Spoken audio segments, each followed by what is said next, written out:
आध्यात्मिक अनुराग की बात समझते हो वो कैसा होता है? जिस व्यक्ति को आध्यात्मिक अनुराग आ जाता है उसकी सब खोज समाप्त हो जाती है। फिर तो ना उसे ब्रह्म चाहिए ना ब्रह्मांड चाहिए।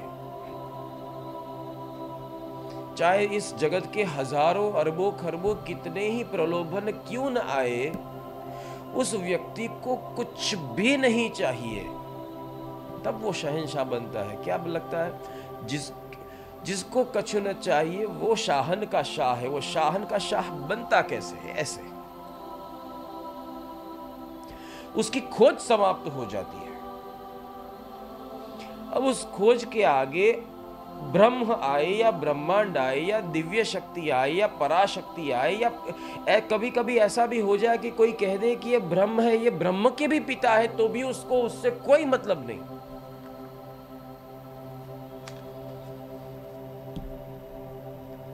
इसको कहते हैं अंतिम पड़ाव।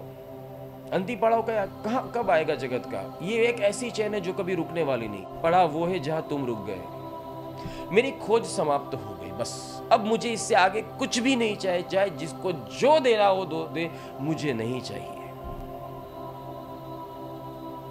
ये खोज समाप्त हो जाना कहा जाता है। अब कुछ नहीं चाहिए। और जब ये खोज समाप्त हो जाती है, तब से वहां से नई जिंदगी शुरू होती है। तू मैं बन जा, मैं तू बन जाऊं। उस अवस्था में आप स्वयं प्रभुमय होकर प्रभु के कार्य प्रभुता से, प्रभु भाव से प्रभु के लिए करने लगते हो।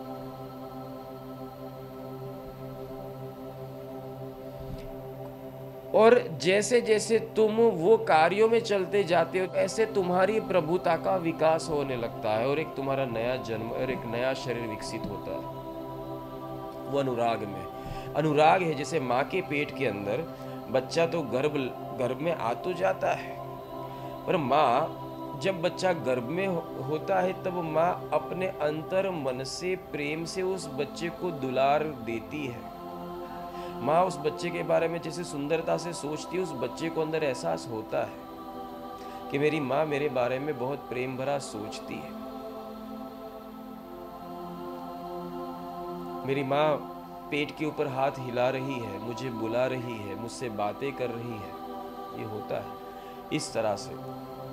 यहाँ जैसे जैसे तुम अनुराग के अंदर प्रभुता में चलते चले जाओगे, ऐसे ऐसे उस परावस्था तुम्हारा प्रेम से विकास करती जाएगी और तुम्हें दुलार करती जाएगी और तुम ब्रह्मों के भी ब्रह्म बनते जाओगे।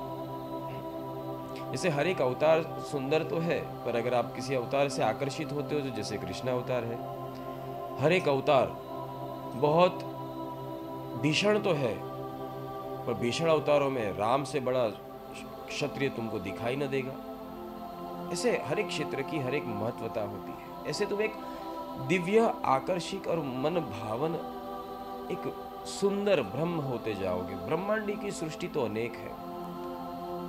वो जगह है जहां अनंत अनंत अनंत सूर्यों का निर्माण होता है। वहां कितना तेज होगा।